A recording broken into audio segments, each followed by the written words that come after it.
Amigas, amigos, estoy feliz de estar con ustedes compartiendo una vez más la palabra de Dios para hoy. En la última parte del capítulo 14 de Apocalipsis, Juan vio en las visiones los preparativos para la batalla de Armagedón. Llegando al capítulo 16 hablará acerca de esta batalla. Quizá usted ha escuchado la frase batalla de Armagedón. Bien, le estaremos dando un panorama completo acerca de qué se trata la batalla de Armagedón. ¿Quiénes lucharán en esa batalla? ¿Cómo ha de terminar? En fin, todos los detalles que muestra la palabra de Dios. El capítulo 15 es un pequeño interludio entre el capítulo 14 y el 16, donde comienza a hablar acerca de la batalla de Armagedón. El capítulo 16, él entra completamente en el tema. El libro de Apocalipsis no está escrito en orden cronológico. De esa manera muchas veces resulta difícil para nuestra mente occidental seguir estos eventos del libro de Apocalipsis, porque cuando leemos el libro generalmente uno busca o pretende que haya un orden cronológico, y no es así en la literatura hebrea. Por ejemplo, el libro de Génesis, usted tiene el capítulo 1 y allí encuentra todo el relato de la creación, los 7 días de creación.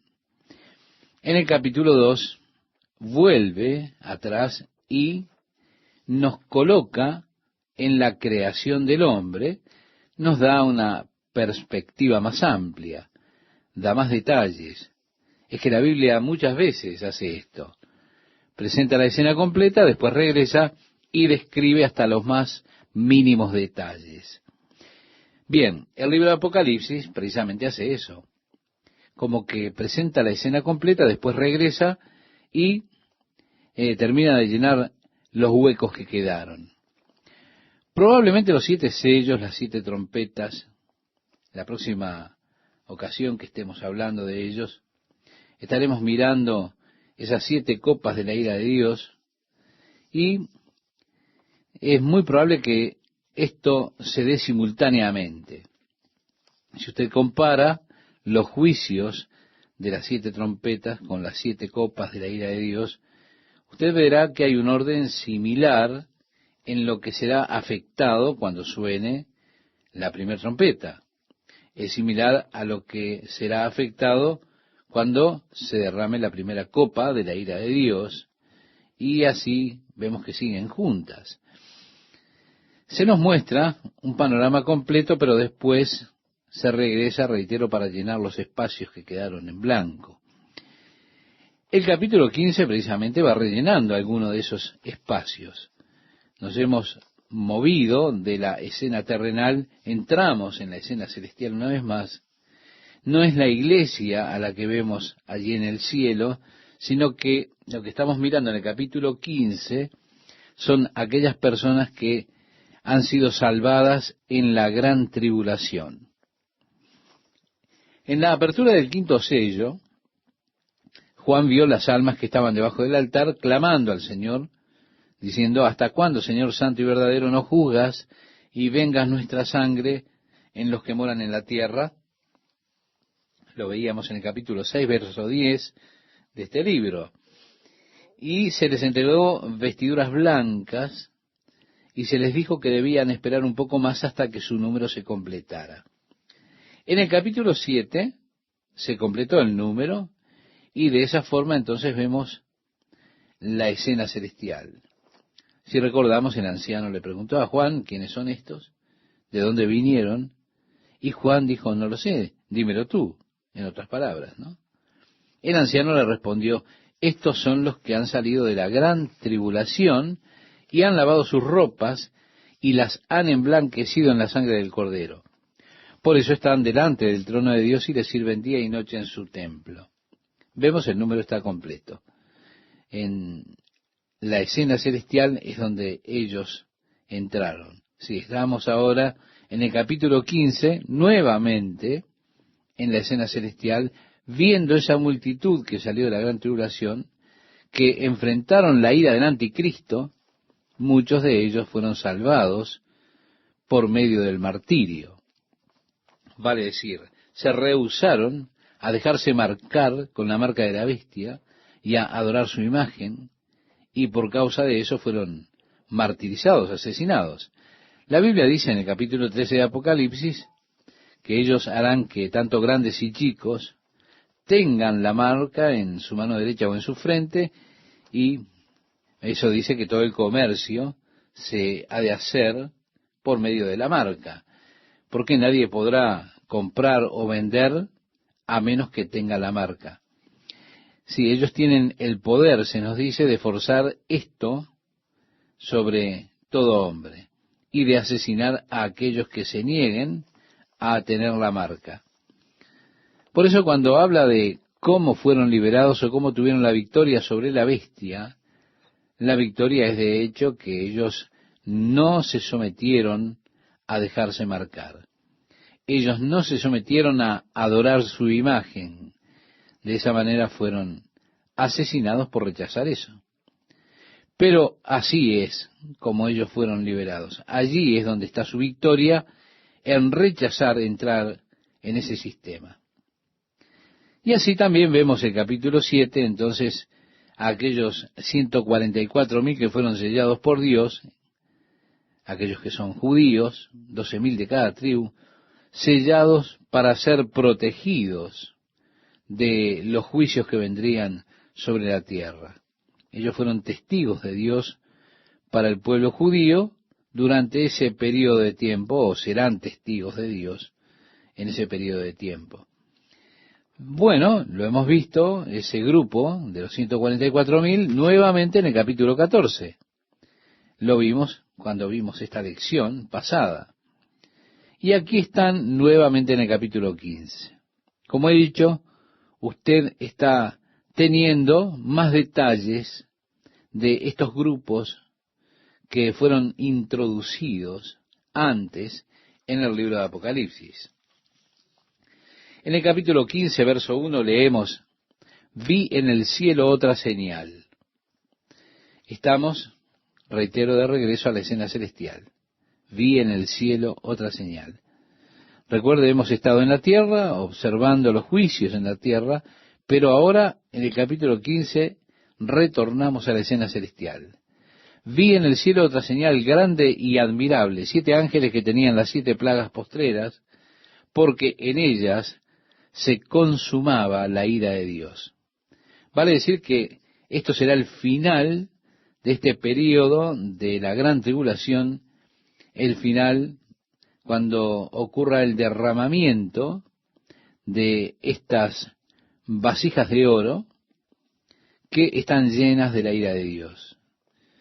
El capítulo 17 y 18 nos hará regresar atrás nuevamente para completar los detalles de la destrucción que hará Dios de este falso sistema religioso llamado Misterio Babilonia la Grande. En el capítulo 18 veremos la destrucción que obra Dios del comercialismo originado en Babilonia.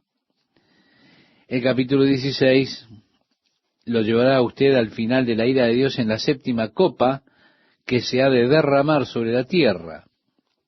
Y él vio otra señal en el cielo grande y admirable. Eran 7 ángeles que tenían las 7 plagas postreras. Y en ellas se consumaba la ira de Dios que será derramada, nos dice el capítulo 15, verso 1. En el verso 2 leemos: vi también como un mar de vidrio. Si me permite, estimado oyente, pensando un poco en el capítulo 4, allí vemos que Juan fue llevado a la escena celestial, él vio el trono de Dios, los querubines alrededor del trono de Dios, esos 24 tronos menores en los cuales se sentaban los 24 ancianos. Delante del trono de Dios estaba el mar como de vidrio, que surgía desde el trono de Dios, y desde allí procedían truenos, relámpagos, voces, una visión maravillosa. Por eso aquí estamos nuevamente ante el trono de Dios, el mar como de vidrio. Sí, así dice el capítulo 15, verso 2. Pero agrega, mezclado con fuego, y a los que habían alcanzado la victoria sobre la bestia. Como dije antes, la victoria no es que la bestia haya sido derrotada por ellos, sino que su victoria fue que ellos no fueron derrotados por la bestia. Ellos no cedieron ante las órdenes que dio la bestia, los mandatos de la bestia de adorarlo a él y adorar su imagen y ponerse la marca de la bestia. Esa era su victoria. Su victoria fue no amar sus propias vidas hasta la muerte, sino que en lugar de ello morir antes de someterse a las órdenes de la bestia y a su reinado. Ellos alcanzaron esa victoria sobre la bestia. Sobre la bestia, como dice a continuación, y su imagen y su marca y el número de su nombre. Encontramos esto en el capítulo 13, si usted lo recuerda. El número del nombre de la bestia es número de hombre 666. Ellos rehusaron recibir la marca o el número de su nombre. Y ellos están en pie sobre el mar de vidrio con las arpas de Dios. Vale decir que están delante del trono de Dios. Es allí donde los encontramos, precisamente en el capítulo 7, yendo más atrás. Están en su templo, le adoran día y noche continuamente. Esta es la gran multitud que ningún hombre puede contar, la multitud que salió de la gran tribulación. Y cantan el cántico de Moisés, siervo de Dios. Cuando estudiamos el libro de Éxodo en el capítulo 15, veíamos el cántico de Moisés, ese cántico espontáneo de alabanzas a Dios por haberlos Dios librado de la esclavitud de Egipto. Ellos habían visto cómo el mar rojo se cerraba, ahogando el ejército egipcio, y se dieron cuenta que realmente eran ahora libres de la esclavitud que habían experimentado allí en Egipto. Y allí estaba ese gozo que promueve esta canción por el poder de Dios, por la liberación de Dios y por la destrucción de Dios sobre sus enemigos. Y allí están ellos cantando el cántico de Moisés. Esto sin duda muestra que los que están allí son los 144.000 que están en el cielo, en el capítulo 14, cuando ellos cantan la canción de Moisés en ese relato. En el libro de Deuteronomio, capítulo 32, usted puede recordar cuando lo estudiamos, puede encontrar la canción de Moisés que les enseñó a los hijos de Israel. Y los hijos aprendían esta canción ya en Deuteronomio capítulo 32. Era una de esas canciones que se les enseñaba a los niñitos. Sí, este cántico de Deuteronomio 32 resulta muy interesante porque es una canción que tiene advertencias. Una canción de victoria, liberación, pero también con advertencias. Si ellos le daban la espalda a Dios, declara las cosas que habrían de sucederles, los juicios que vendrían. Bueno, es algo interesante cómo las canciones folclóricas se graban en la mente de uno. Así ocurre con ellos. Años más tarde, usted se encontrará cantando esas canciones que aprendió de niño. Así nos ocurre. Muchas veces era solamente una melodía.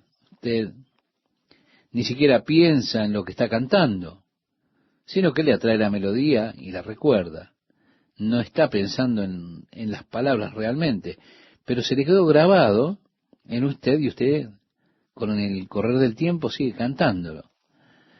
El propósito completo del cántico de Moisés, que era enseñarle a los hijos que en los días que habrían de venir, cuando ellos se olvidaran del Señor, se olvidaran de la ley y fueran llevados en cautiverio, ellos habrían de reunirse para cantar esas canciones tradicionales. Pero cuando las cantaran, allí aparecería la convicción.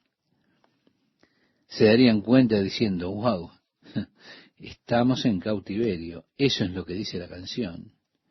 Si nosotros nos olvidamos al Señor o del Señor y todo lo demás, y ahí está cumpliéndose lo que decía ese cántico.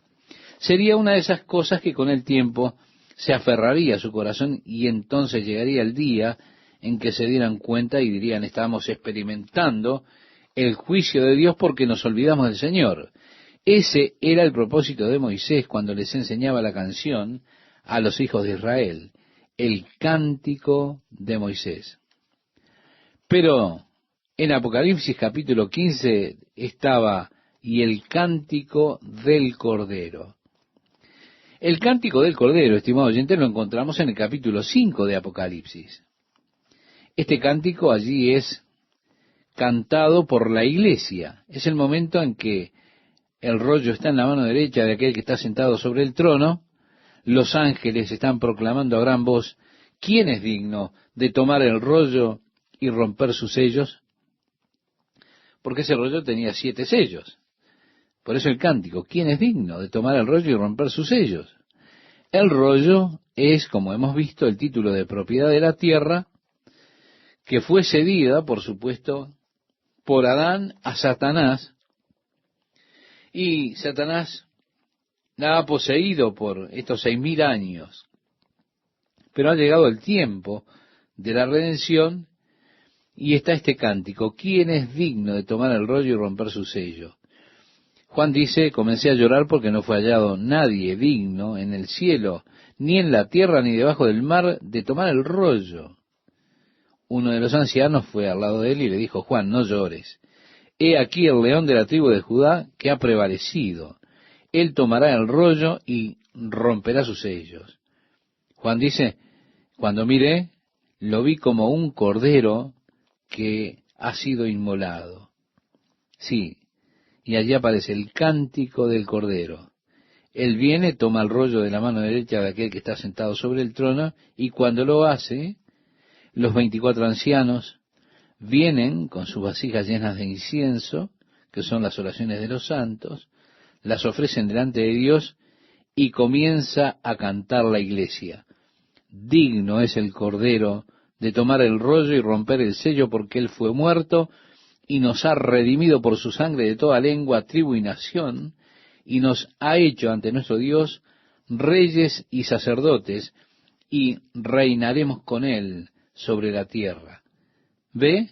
Ese es el cántico del Cordero, el cántico del gozo que Jesús pagó el precio por redimir al mundo del poder de Satanás, del poder de la oscuridad, el poder del diablo. El propósito de redimir al mundo era obtener Jesús a su novia, la iglesia. De esa forma nosotros cantamos y nos regocijamos, porque Él nos amó tanto que Él redimió a este mundo para poder sacarnos a nosotros, los pecadores, de Él. Jesús dice, el reino de Dios es semejante a un hombre que sale al campo y descubre un tesoro. Y quien por el gozo, inmediatamente él va y vende todo lo que tiene para poder comprar ese campo y así obtener el tesoro que está allí. Bien, en las parábolas el campo es la tierra, es el mundo. Jesús habló acerca del sembrador que salió a sembrar.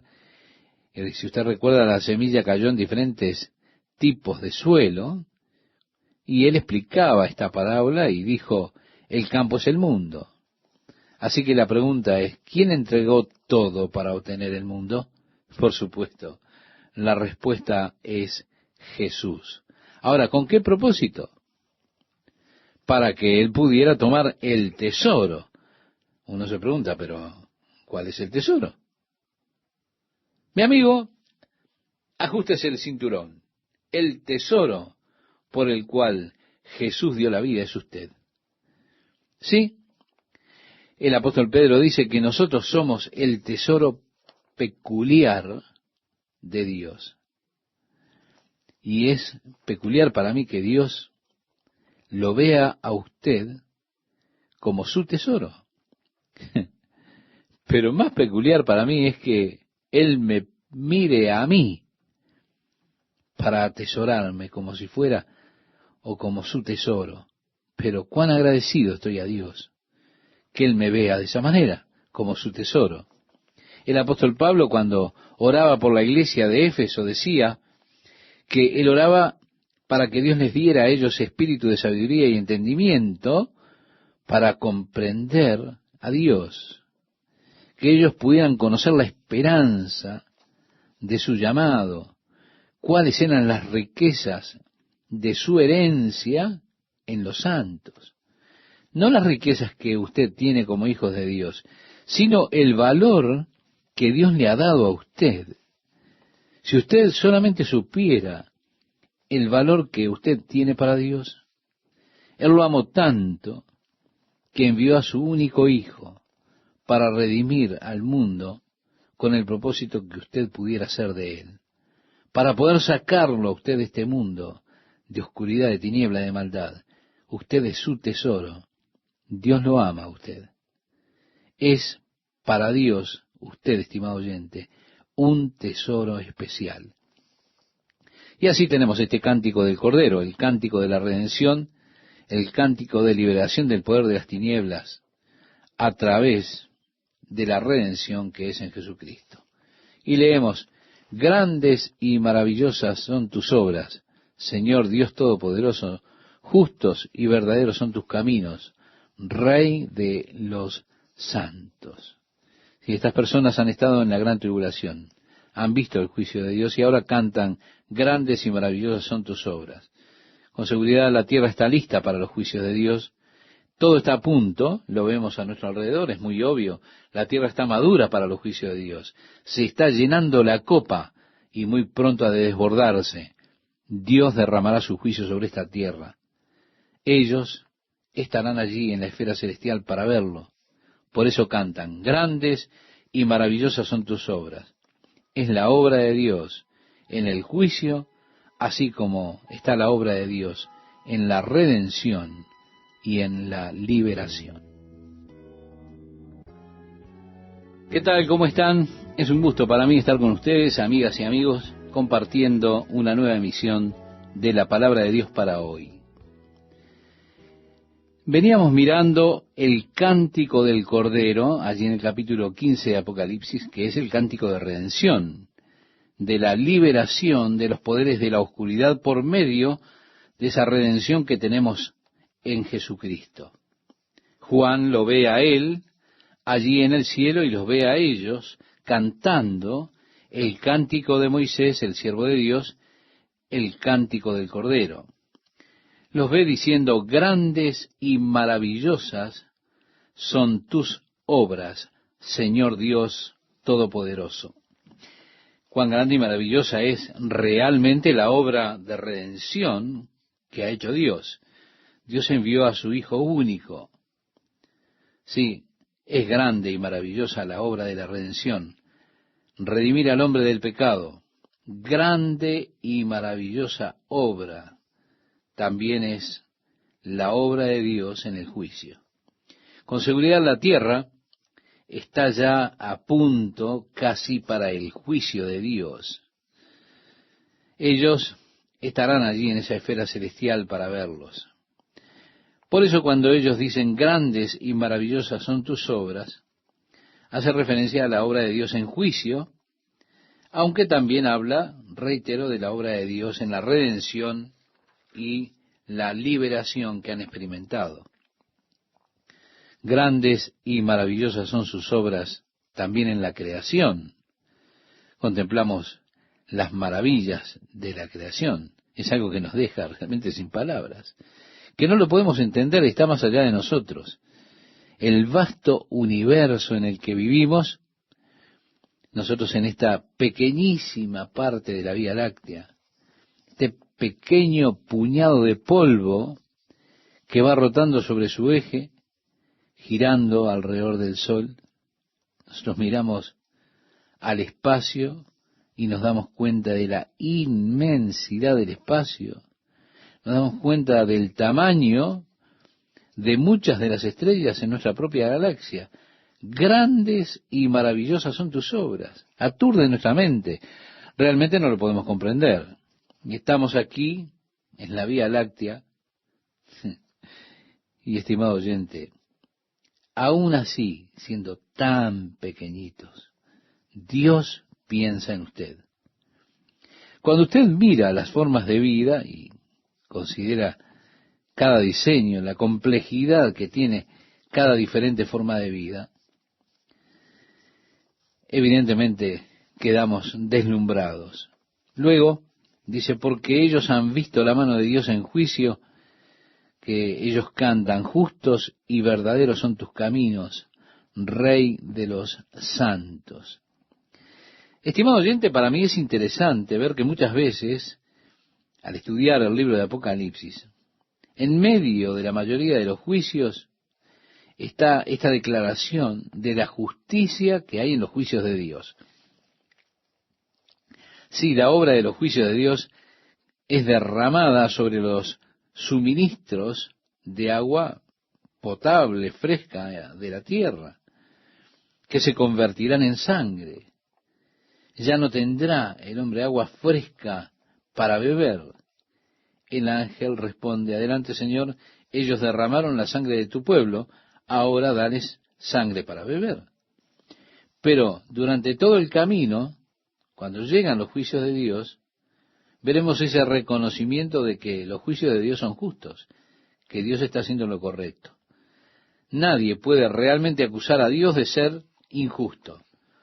Usted tal vez pueda imaginar que Dios no es justo, pero eso es porque usted no conoce la historia total. Cuando usted conoce toda la historia, entonces se da cuenta que la justicia de Dios es absoluta. Hay muchas cosas que la Biblia no nos dice, muchas cosas que nosotros no sabemos. Generalmente son esas cosas que no sabemos las que nos molestan, nos confunden. Pero donde sea que usted se enfrente a algo que usted no conoce o no sabe, déjelo y aférrese a aquello que sí sabe. Por ejemplo, yo sé que Dios es amor, sé que Dios es justo, y sé que Dios es justo también en sus juicios. Ahora, yo no estoy convencido que el sistema de justicia que nosotros tenemos en esta tierra sea justo. Yo soy propenso a pensar que no hay justicia en esta tierra. Estoy propenso a estar de acuerdo con ese sujeto que clama, no existe la justicia. Muchas veces cuando usted ve los decretos de la corte, usted se pregunta si el juez sacó esa decisión de una caja de sorpresa o algo por el estilo. Bueno, también hay buenos jueces. No hay que poner por eso a todo el sistema judicial en la misma bolsa. Hay jueces que son excelentes. Yo tengo amigos que son jueces realmente destacados, honestos, cuyos corazones están puestos en realizar un buen trabajo y se preocupan de que realmente se haga justicia. Pero siempre están aquellos que están abiertos a las presiones y otras cosas más, muchas veces buscando su propio interés. Ahora, esto no es solamente en el sistema judicial, también sucede con el resto de los ministerios y etcétera, etcétera. Quiero decirle, nadie intentará decir que todos los ministros realmente están sirviendo a Dios. Hay muchas personas que, llamándose ministros de Dios, se sirven a sí mismas con el ministerio. Todo terreno tiene aquellas personas que son honestas y las que intentan arruinar todo debido a su corrupción. Eso es trágico. Pero volviendo a Dios, Dios es justo y usted puede estar seguro de eso.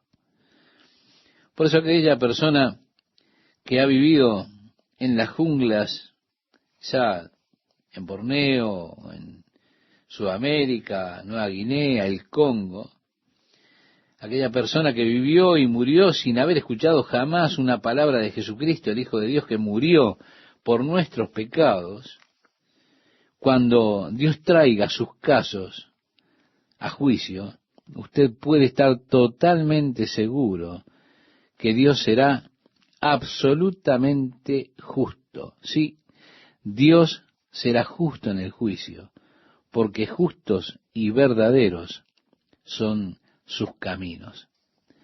Dice el versículo 4 del pasaje que estamos leyendo: ¿quién no te temerá, oh Señor, y glorificará tu nombre? Si usted recuerda, el principio de la sabiduría, dice la palabra de Dios, es el temor de Jehová. Y aquí la pregunta es, ¿quién no te temerá, oh Señor, y glorificará tu nombre? Para mí es muy triste, muy trágico, ver personas que no tienen temor de Jehová en su corazón. Personas que son abiertamente opositoras de Dios. Personas abiertamente opuestas a la ley de Dios y a los caminos de Dios.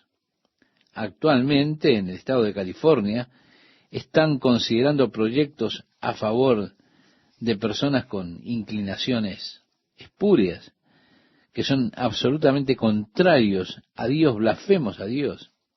Aún así, usted piensa: Dios, ¿no hay temor de Jehová en sus corazones? ¿Cómo pueden ellos justificar ese tipo de legislación? En sus propias mentes, en sus propios corazones, uno dice: ¿cómo pueden justificar esas cosas inmundas contra Dios, contra las Escrituras?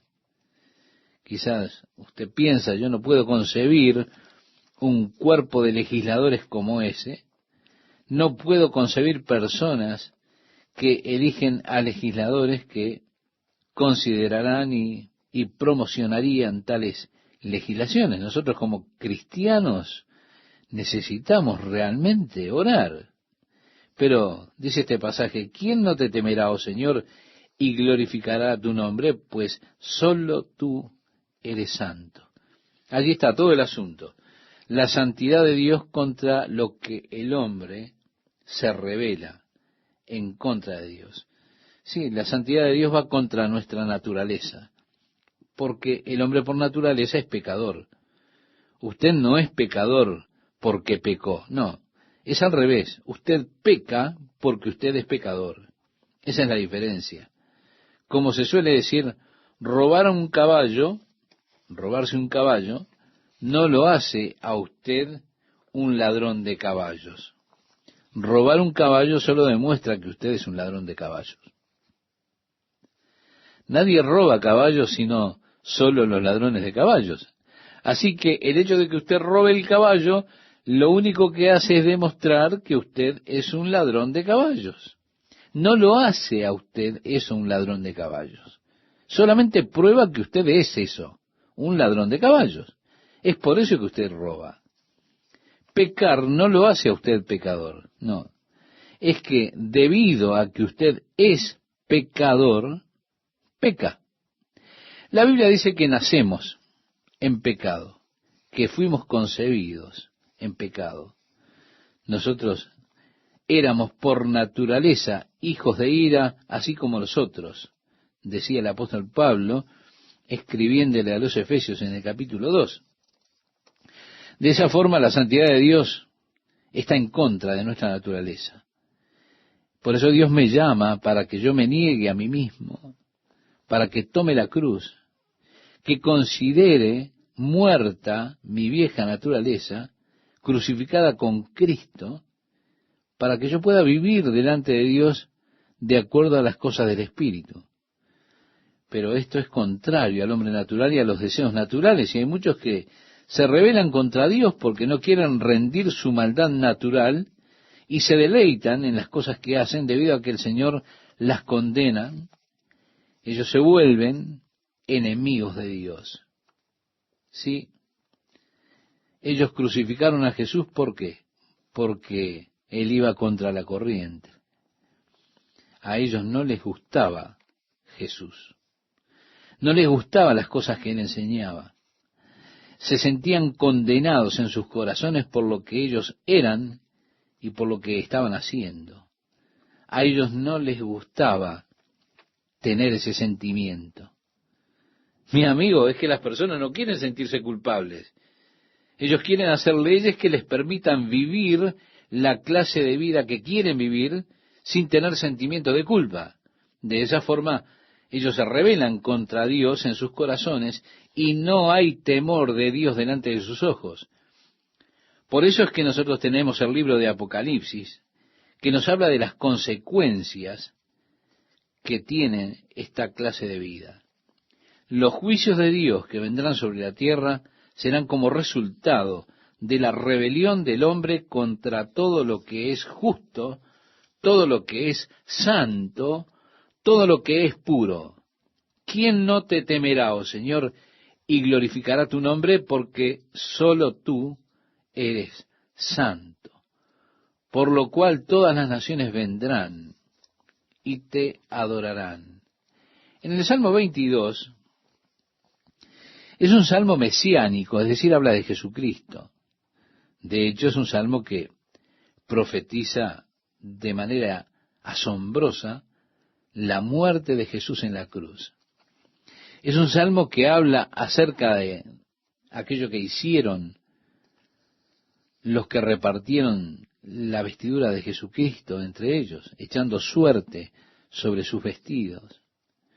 En ese salmo, en el versículo 29, bueno, más bien comenzando con el versículo 27, dice: se acordarán y se volverán a Jehová todos los confines de la tierra, y todas las familias de las naciones adorarán delante de ti, porque de Jehová es el reino, y él regirá las naciones. Comerán y adorarán todos los poderosos de la tierra, se postrarán delante de él todos los que descienden al polvo, aun el que no puede conservar la vida a su propia alma. Sí, la resurrección de los justos, para estar con Cristo, para adorarle a Él, ocurrirá en esa gloriosa era del reino. Pablo nos dice en Filipenses capítulo 2 que nosotros debemos tener la mente de Cristo. Tenemos la mente de Cristo. No debemos exaltarnos a nosotros mismos, no, se trata de promocionarnos a nosotros mismos. Las Escrituras nos enseñan cosas que son totalmente opuestas a eso. La Escritura enseña que el camino hacia arriba es hacia abajo, y el camino hacia abajo es hacia arriba. Usted dirá, ¿cómo es esto? En el Evangelio de Mateo capítulo 23 dice: porque el que se enaltece, es decir, el que se levanta, será humillado. Y el que va hacia abajo, y el que se humilla, será ensalzado o enaltecido. Y usted encuentra muchas de estas cosas en la Biblia. Por ejemplo, el que haya su vida, la perderá. Y el que pierde su vida por causa de mí, la hallará. Así que la forma de encontrar la vida es perdiendo la vida. La forma de perder su vida es intentar vivirla. Como se dice comúnmente, voy a vivir la vida. Es la forma de perder la vida. ¿Se da cuenta? Usted tiene estas cosas que son como contrastes o contrasentidos en la palabra de Dios. Dice la Biblia: haya pues en vosotros este sentir que hubo también en Cristo Jesús. ¿Cuál era ese sentir? Lo dice: el cual, siendo en forma de Dios, no estimó el ser igual a Dios como cosa a que aferrarse, sino que se despojó a sí mismo, tomando forma de siervo, hecho semejante a los hombres, y estando en la condición de hombre, se humilló a sí mismo, haciéndose obediente hasta la muerte, y muerte de cruz. ¿Se da cuenta? La mente de Cristo humillándose a sí mismo, despojándose a sí mismo. Y por eso dice: por lo cual Dios también lo exaltó hasta lo sumo, y le dio un nombre que es sobre todo nombre, para que en el nombre de Jesús se doble toda rodilla de los que están en los cielos, y en la tierra y debajo de la tierra, y toda lengua confiese que Jesucristo es el Señor, para gloria de Dios Padre. Así leemos en la carta de Pablo a los Filipenses, capítulo 2, versos 5 al 11. Así que todas las familias vendrán, todas las naciones, todos adorarán delante de Él. Porque tus juicios se han manifestado, dice Apocalipsis, capítulo 15, verso 5. Después de estas cosas miré, y he aquí fue abierto en el cielo el templo del tabernáculo del testimonio.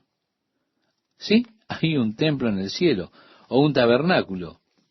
El templo del tabernáculo del testimonio. Si usted recuerda, cuando estudiamos el libro de Éxodo, Moisés construyó el tabernáculo, Dios le dio a él las especificaciones, las medidas, todas las cosas, y le dijo exactamente cómo tenía que hacerlo. Habiéndole dicho cómo hacerlo, luego le dijo, ten cuidado de hacerlo de acuerdo al modelo que te fue mostrado. Él debía hacerlo exactamente como Dios le había dicho. Luego Dios le dio dones a algunos hombres capacitados, les dio talentos para poder hacerlo justamente como Dios había ordenado que debía ser hecho. La razón para hacerlo tan cuidadosamente, se nos dice en Hebreos, el libro de Hebreos, es porque es un modelo de los cielos. Es el modelo terrenal que muestra cómo es el cielo. Mi amigo oyente, ¿usted quiere saber cómo es el cielo? Entonces mire al tabernáculo, porque era un modelo del cielo. Por supuesto, el corazón de esto, la característica central, es el trono de la misericordia y los querubines que rodean el trono de la misericordia. El versículo 6 dice, y del templo salieron los 7 ángeles que tenían las 7 plagas vestidos de lino limpio y resplandeciente. Vemos el simbolismo, la idea. En este punto ya no habrá misericordia. Salen del templo para llevar los juicios de Dios a la tierra. Estas eran las prendas que vestía el sacerdote de lino limpio y resplandeciente. Lino puro que utilizaban en su ministerio diario, allí en el tabernáculo. Y ceñidos alrededor del pecho con cintos de oro, y uno de los 4 seres vivientes dio a los 7 ángeles 7 copas de oro. Si están alrededor del trono de Dios, y uno de estos 4 seres vivientes le da a los 7 ángeles estas copas que están llenas, copas donde están las plagas, como dice, llenas de la ira de Dios que vive por los siglos de los siglos. Está hablando del Dios eterno. Y el templo se llenó de humo por la gloria de Dios y por su poder, y nadie podía entrar en el templo hasta que se hubiese cumplido las 7 plagas de los 7 ángeles. Vemos 7 ángeles tocando 7 trompetas. Ya pasamos por esos juicios. Esto es el final. Es la culminación de todo el asunto, de todos los juicios de la ira de Dios contra esta tierra pecadora. Así que en el próximo programa entraremos en el capítulo 16 para ver las consecuencias que tendrán lugar sobre la tierra cuando estos ángeles derramen sus copas, las copas de la ira de Dios sobre la tierra. ¿Qué tal, amigas, amigos? ¿Cómo están? Bien, cuando vamos al capítulo 15, para recordar un poco, Juan decía que había visto en el cielo otra señal grande y admirable, 7 ángeles que tenían las 7 plagas postreras, porque en ellas se consumaba la ira de Dios. Así que el capítulo 16, podremos decir que tiene en el capítulo 15 una especie de introducción. Los 7 ángeles que tienen las últimas 7 plagas, que están declarando que están llenas de la ira de Dios, es decir, este es el clímax, es la culminación de ese período conocido como la Gran Tribulación. Con esto finalizará el período del gobierno humano. Sí, es el final del gobierno del hombre. El anticristo estará gobernando sobre los poderes de Occidente, y será durante el reinado de ese rey que el Señor ha de descender de los cielos para establecer un reino que jamás terminará. Así que estamos llegando al límite, al momento del regreso glorioso de nuestro gran Dios y Salvador Jesucristo. Con esto se completará ese período de la gran tribulación, se completará la ira de Dios. Bien, en los capítulos 17 y 18 usted habrá de encontrar que se da allí ciertos detalles que completan esto que tiene que ver con la destrucción de los sistemas religiosos y con el sistema comercial de Babilonia. Esos serán detalles que estarán repletos de eventos que ya han acontecido. Pero hemos venido y ahora estamos llegando al capítulo 16, a esa última gran batalla, la batalla de Armagedón, que será el conflicto final.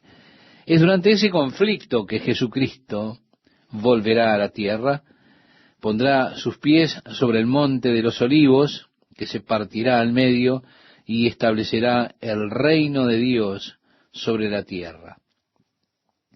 Comienza este capítulo 16 entonces diciéndonos: oí una gran voz que decía desde el templo a los 7 ángeles: id y derramad sobre la tierra las 7 copas de la ira de Dios, que más literalmente son vasijas. Digamos, usted más bien piense como en frascos, en esos tubos de ensayos de un laboratorio. Son vasijas de la ira de Dios que serán vertidas sobre la tierra. El verso 2 nos dice: fue el primero y derramó su copa sobre la tierra, y vino una úlcera maligna y pestilente sobre los hombres que tenían la marca de la bestia y que adoraban su imagen. Sí, úlcera maligna y pestilente, es decir, una llaga que se extiende, ulcerosa, una úlcera que no tiene cura y que provoca gran dolor. Es una posibilidad de que sea alguna especie de virus que come la carne, que algunas personas han contraído en algunos lugares. Ese virus come carne, úlcera maligna y pestilente. Leemos en el libro del profeta Zacarías que los que vengan en contra de Jerusalén tendrán el castigo, ese castigo con el cual serán castigados. Decía: y esta será la plaga con que herirá Jehová a todos los pueblos que pelearon contra Jerusalén. La carne de ellos se corromperá estando ellos sobre sus pies, y se consumirán en las cuencas sus ojos, y la lengua se les deshará en su boca. En el capítulo 14 de Zacarías, versículo 12, usted después, si quiere, lo puede leer. Y eso describe el efecto posiblemente de la ultra radiación de las bombas de neutrones. Cabe la posibilidad de que esto sea el resultado de esa lluvia radiactiva de las bombas de neutrones. Pero lo que sea que lo cause, tiene que ver con la primera copa de la ira de Dios, que será vertida en esos últimos 7 juicios que completarán la ira, los juicios de la ira de Dios. Después dice: el segundo ángel derramó su copa sobre el mar, y éste se convirtió en sangre como de muerto, y murió todo ser vivo que había en el mar. Bien, en los juicios de las trompetas, los segundos juicios cayeron sobre el mar, y 1/3 de los animales del mar, es decir, los pescados o lo que sea, 1/3 de ellos perecieron en el juicio de la trompeta. Es decir, esto mata todo lo que está en el mar. Quiero decirle, seguramente que usted no querría vivir en Newport Beach o en Huntington Beach cuando el mar se vuelva sangre y toda forma de vida muera en el mar y comience a flotar allí sobre la playa. El olor fétido será terrible. No quiero, ¿sabes? Si hay algo que hay que huela peor que la vida marina cuando está pudriéndose, no quiero ni pensarlo. Será casi insoportable los resultados del mar muriendo. El mar, con sus contenidos de sal, es una especie de gran purificador de la contaminación de la tierra. La sal en el mar es un conservante de las aguas. Y el hombre está arrojando toda clase de porquerías al mar. Justamente ahora estamos conscientes del gran problema allí en Huntington Beach, que está tan cerca de nosotros. La cantidad de bacterias que hay en las aguas es tan alta que una gran porción de la playa se ha cerrado ya en el parque estatal. ¿Por qué? Porque están tratando de encontrar la fuente de ese problema. Pero cuando la sal no tiene más el efecto purificador, limpiador sobre la contaminación, la vida del mar muere, el mar se vuelve sangre. Y podemos decir, qué cosa terrible será eso. El versículo 4 nos dice, el tercer ángel derramó su copa sobre los ríos y sobre las fuentes de las aguas, y se convirtieron en sangre. ¿Se da cuenta? Las provisiones de agua de la tierra, los manantiales, los lagos, volviéndose sangre. Usted puede imaginar el efecto que tendrá esto en los habitantes de la tierra en aquel día. El agua es elemento básico para la vida. Cuando las provisiones de agua fresca estén contaminadas al extremo, habrá realmente y verdaderamente escasez de agua, será como volviéndose sangre. Hay una cosa interesante, cuando este juicio tenga lugar, Juan dijo, oí al ángel de las aguas que decía, es decir, el ángel que está encargado de las aguas, decía, justo eres tú, oh Señor, el que eres y que eras el santo, porque has juzgado todas las cosas. Al ver este juicio, él declara la justicia de Dios en ese juicio. Ahora dice la razón por la cual ocurre, por cuanto derramaron la sangre de los santos y de los profetas, también tú les has dado a beber sangre, pues lo merecen. ¿Se da cuenta Dios vertiendo su juicio sobre la tierra porque ha rechazado a su Hijo Jesucristo? Aquellos que abusaron y mataron los profetas que Dios envió. El mundo que está en rebelión abierta contra Dios, derramando la sangre de los santos.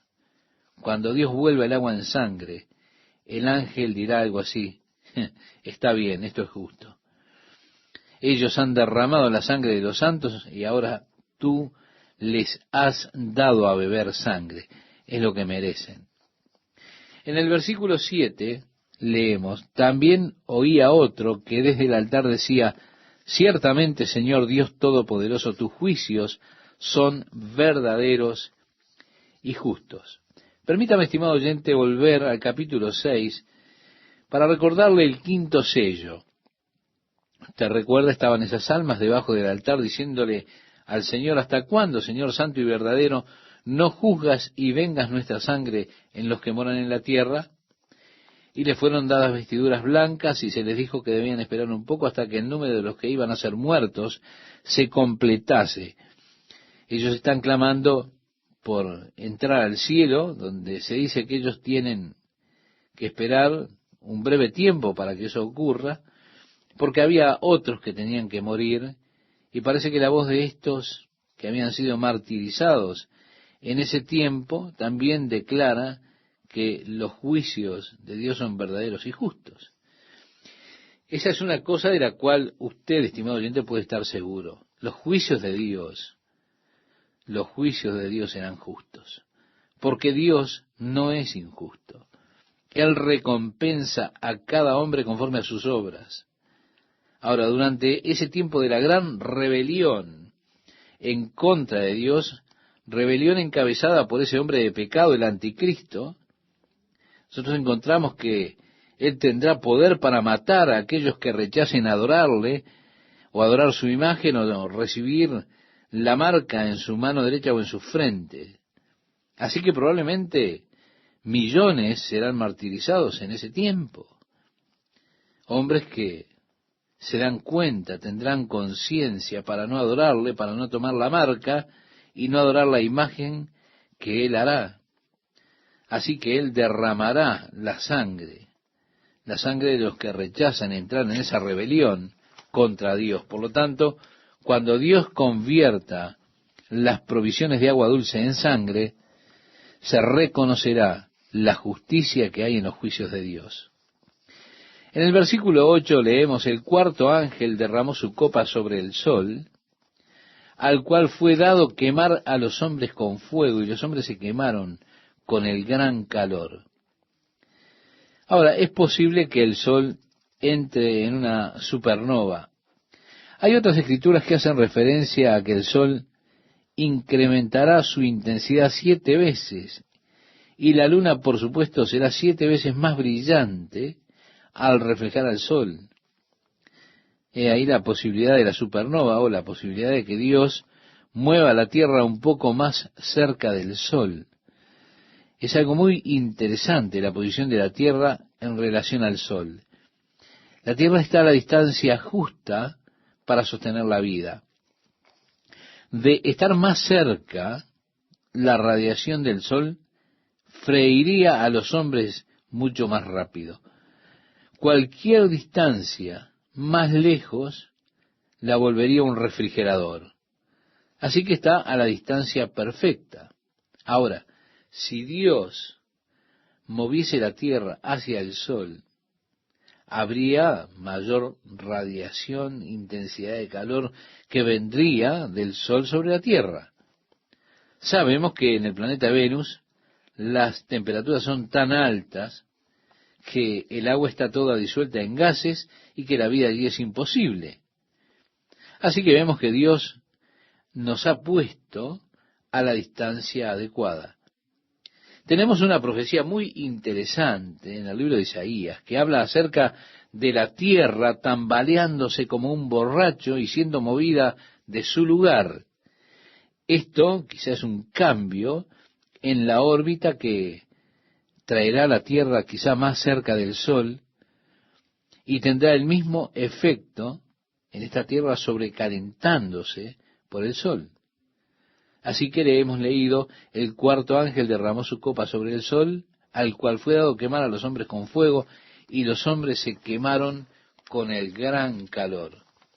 Ahora, a estas alturas, ¿no piensa usted, estimado oyente, que la gente sobre la tierra ya va a comenzar a arrepentirse y a clamar a Dios por misericordia? Pero ¿qué es lo que acontece? Dice a continuación: y blasfemaron el nombre de Dios, que tiene poder sobre estas plagas, y no se arrepintieron para darle gloria. En el libro de Hebreos dice: por la dureza de su corazón impenitente o no arrepentido. Si Dios ha tratado con usted y el trato de Dios en su vida ha traído a Jesucristo a su corazón, regocíjese. Los juicios de Dios habrán de volver los corazones de los hombres en contra de Dios, y en medio de esos juicios, 3 veces en este capítulo, los encontramos blasfemando a Dios por las cosas que tendrán lugar sobre la tierra, y encontraremos esta expresión: y no se arrepintieron para darle gloria. El verso 10 dice: el quinto ángel derramó su copa sobre el trono de la bestia, y su reino se cubrió de tinieblas, y mordían de dolor sus lenguas. Resulta interesante que en el capítulo 15 se habla acerca de las 7 plagas, y vemos cómo hay un paralelo entre las plagas que Dios trajo sobre los egipcios y estas 7 copas de los juicios de Dios. También hay un paralelo entre estos juicios en las 7 copas con las de las 7 trompetas. Solo que los juicios de las 7 trompetas son menos severos. En los juicios de las trompetas, solo una tercera parte del océano es afectado y una tercera parte de las provisiones de agua. En el de las copas de la ira de Dios, el juicio es completo. Toda provisión de agua dulce, todos los océanos sufrirán el juicio de Dios. Ahora, con las plagas que Dios trajo sobre los egipcios, si usted recuerda, Egipto fue cubierto de oscuridad. Ellos tuvieron que poner en el día esas pequeñas lámparas que tenían para iluminarse. Pero la oscuridad no se extendió al área donde vivían los israelitas. Dios hizo allí una separación. Aquí Dios habrá de derramar esta oscuridad, o ha de causar esta oscuridad en el reino de la bestia. Así que habrá esta tiniebla inusual en el reino de la bestia, en su trono, y su reino estará lleno de oscuridad cuando ellos se muerdan sus lenguas por el dolor. Y dice, y blasfemaron contra el Dios del cielo por sus dolores y por sus úlceras, y no se arrepintieron de sus obras. ¿Ve? Ahora dice, el sexto ángel derramó su copa sobre el gran río Éufrates, y el agua de éste se secó, para que estuviese preparado el camino a los reyes del oriente. Amigo oyente, el río Éufrates ha sido llamado el gran divisor entre el oriente y el occidente. Al este de Éufrates, o del Éufrates, la parte oriental del mundo; al oeste del Éufrates, la parte occidental del mundo. Históricamente se lo ha referenciado como el gran divisor de la tierra. Es un río que viene de las montañas de Turquía y recorre 2.800 kilómetros. 1.900 kilómetros son navegables. Un gran río y fuente de vida para las planicies babilónicas, pues Dios lo ha de secar. Puede ser que esto sea el efecto del sol aumentando 7 veces su intensidad, que los glaciares allí en las montañas altas de Turquía se derritan. Recuerde que durante la primera parte de este periodo de 7 años, cuando los 2 profetas de Dios, los 2 testigos, las 2 olivas, cerraron el cielo para que no lloviese, hubo sequía por 3 años y medio. También un interesante producto derivado del sol, al incrementar la intensidad, podría traer el deshielo polar. Ahora se estima que si las capas de hielo se derritiesen, el nivel de los océanos subiría 60 metros, lo cual significaría que estaríamos aquí bajo agua. Los Ángeles estarían bajo agua, Nueva York estaría bajo agua. Simplemente eso sería uno de los efectos de la intensidad del sol incrementándose 7 veces. También eso causaría, por supuesto, gran evaporación en los océanos. Usted tendría más humedad en la atmósfera. Y cuando usted comienza a pensar en los diferentes efectos que podrían suceder como resultado de esa intensidad del sol, es interesante para que los científicos jueguen un poquito con ellos. Ellos tienen algunos buenos libros que tratan con esos temas de las cosas potenciales que pueden tener lugar. Bueno, sería interesante que también ellos se ocuparan un poquito de todo esto.